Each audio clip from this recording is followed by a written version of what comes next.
Bien, chers frères et sœurs, dans le Christ, par grâce de Dieu, ce matin, dans cette basilique, nous sommes nombreux. Nombreux, venus d'horizons divers, comme l'a si bien souligné il y a quelques instants au début de cette célébration, monsieur le recteur de la basilique. Nous sommes nombreux, nous sommes divers de par l'âge, les origines, la manière sans doute d'envisager le monde, nos conditions familiales, professionnelles et que sais-je encore. À nous tous, en ce lieu, nous formons une image de l'Église qui accueille tout homme, de l'Église qui rassemble, dans la fidélité à son chef. Venez à moi, vous tous qui peinez, et je vous procurerai le repos. Mais avons-nous véritablement les yeux ouverts ? Si nous tournons notre tête à droite, nous voyons notre voisin ou notre voisine. Si nous la tournons à gauche, même chose. Devant nous, nous percevons une nuque et comme nous sommes polis, nous ne retournons pas.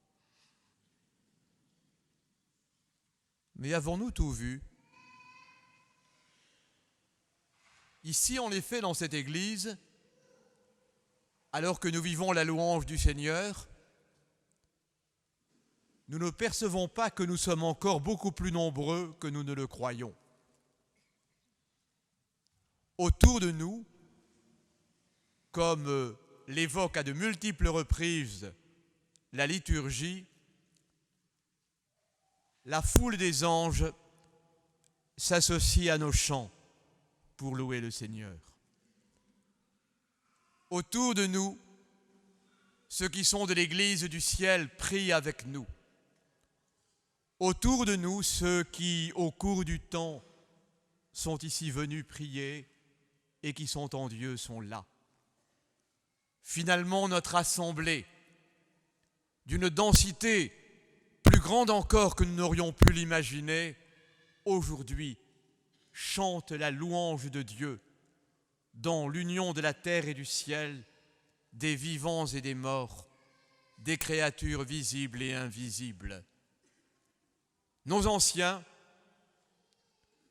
avaient cette conscience beaucoup plus forte encore que nous. Aujourd'hui, nos églises sont, pour beaucoup, des lieux de rencontre, de réunion, même quand c'est bien pour la prière, parfois de bavardage. Pour nos anciens, elles étaient et elles demeurent le lieu où se rencontrent la terre et le ciel. En quittant le monde de nos occupations, de notre vie souvent préoccupée, nous sommes venus ici, nous avons franchi les portes de cette basilique. Mais nous avons fait bien plus qu'entrer dans un autre lieu, nous avons entrevu le ciel. Nous avons entrevu le ciel et nous goûtons ici, ce matin, la compagnie des saints et des anges, mais aussi de ceux qui nous ont quittés. Nos anciens avaient plus peut-être encore que nous cette conscience. Les Français ont un gros défaut, ils en ont beaucoup, mais parmi les défauts, il y a les seules églises jolies sont les églises en pierre apparente. Dites ça à un Français, la plupart vous diront « Qu'est-ce que vous aimez comme église ?» Ils répondent « Les églises en pierre apparente ». Vous dites ça à un Italien ou à un Autrichien ou à un Allemand, ils vont vous dire « Mais pourquoi elles ne sont pas finies, vos églises ? Pourquoi vous n'avez pas terminé ? Pourquoi c'est pas peint en rose bonbon ou en vert pastel ? Pourquoi vous n'avez pas un ciel bleu avec des étoiles ? Pourquoi vous n'avez pas des saints sur les murs ? » Vous savez, les belles églises romanes que les gens aiment, elles n'étaient pas du tout comme ça aux origines. Tout était peinturluré. avec les saints, les anges. Notre-Dame de Paris, elle n'était pas en pierre apparente. Hein.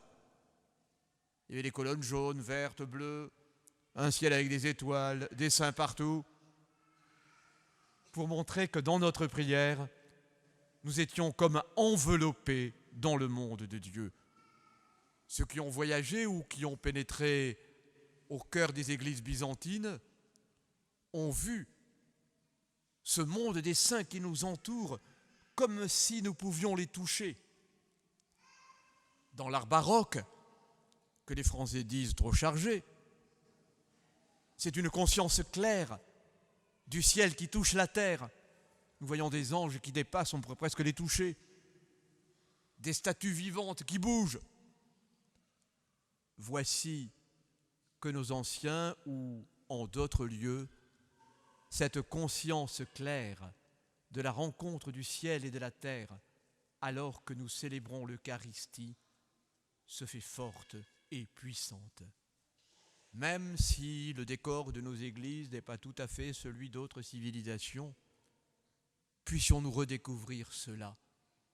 Puissions-nous éprouver cette présence, une présence qui n'est pas simplement que conscience, mais qui nous donne goût, désir d'avancer, désir de voir Dieu à notre tour, de franchir la porte. Car tous, comme le dit l'apôtre, nous paraîtrons devant le tribunal de Dieu.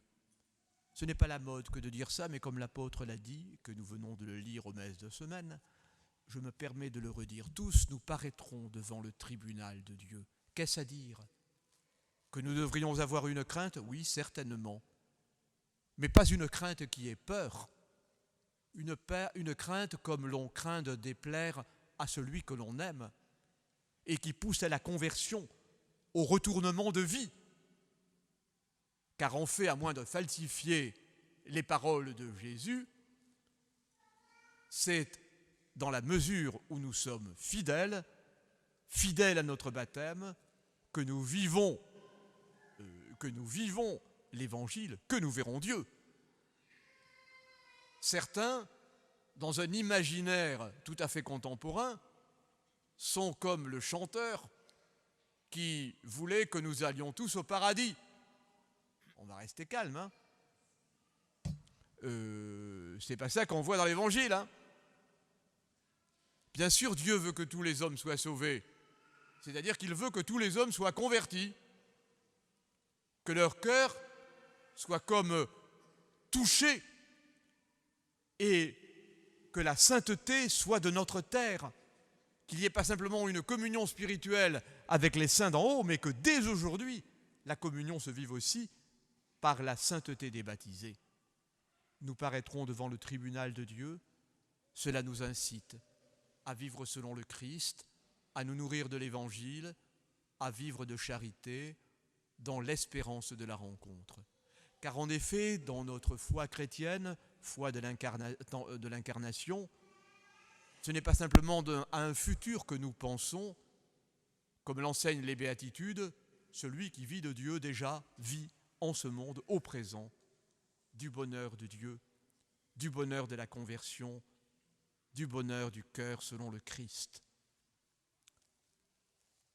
Voyez quelle communion nous tient unis dès cette terre avec l'Église du ciel. Aujourd'hui, beaucoup sont venus pour prier pour des êtres aimés et dans la générosité du cœur, pour plus que ça encore, pour ceux qui parfois sont délaissés. Là aussi, des fâcheux qui ont inventé des nouvelles religions disent que le purgatoire, c'est pas important. C'est central, le purgatoire. Que le purgatoire a été inventé au Moyen-Âge. Pas du tout, c'est dans l'Évangile, le purgatoire. C'est quoi le purgatoire? C'est la miséricorde de Dieu. C'est dire que dans son destin mystérieux, Dieu est capable, même dans l'au-delà de la mort, de faire prendre conscience, de pardonner, d'amener à connaître Dieu, même lorsque les vies ont été mélangées.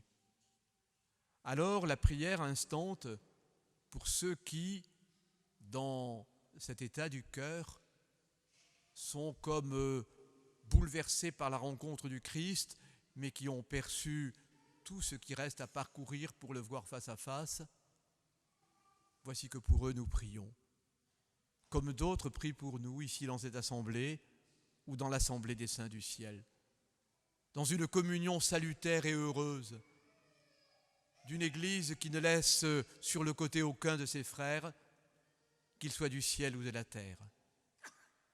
Aujourd'hui, l'assemblée que nous formons, même si elle porte parfois la tristesse de la séparation, n'est jamais, comme pour les païens qui n'ont pas d'espérance, n'est jamais un désespoir.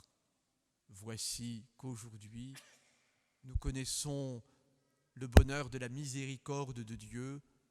Notre prière nous permet d'espérer. La communion des saints nous permet d'éprouver la douceur de la communauté salutaire voulue par Jésus.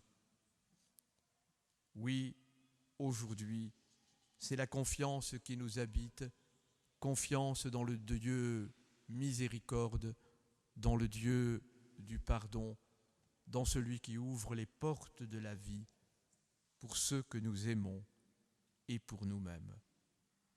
Soyons dans cette espérance, c'est celle qui a donné aux saints l'énergie et la force d'être témoins jusqu'au bout.